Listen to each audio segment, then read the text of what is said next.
ገንዘብ እዚህ ምድር ላይ ኤግዚስት አያደርግም።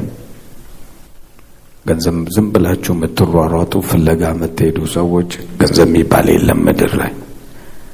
ሐሳብ ነው ያለው። ደግሜ እነግራለሁ፣ ሐሳብ ነው ያለው። ግን ሐሳብ እንጂ ያለው ገንዘብ የሚባል የለም። ስለዚህ አእምሮህን ገንዘብ ብለህ አታስብ። ለምሳሌ ሐሳብ ገንዘብ እንደሆነ ባለፉት 5 ዓመታቶች 4 ዓመት ነው አዲሱ ብር ከወጣ ስንት ሆነ? 3-4 ዓመት። ኦኬ 4 ዓመት አዲሱ ብር ከወጣ በጣም ነው የሚገርም። የሱ ገንዘብ ከሱ በፊት የነበረው ገንዘብ ነው ገንዘብ አይደለም። ሐሳቡን ውድቅ አረግ ነው ገንዘብ አይደለም ብለን ማን ብልጽግና ውድቅ አረገው። ውድቅ ሆነ። አሁን ትገዛበታለህ።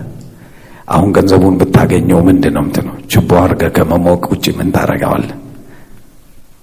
አየህ፣ መግዛትም መሸጥም የሚችለው ሐሳብ ነው ማለት ነው። ከዛ በፊት ያልነበረ ብር ብሎ 200 ብር ብሎ ነገረን፣ 100 ብር ብሎ ነገሩን። አናቀውም። ከዛ በፊት 200 ብር አናቅም። ሐሳቡን ሸጠልን። ይሄ 200 ብር ነው ማንም መገብየት ይችላል አለን።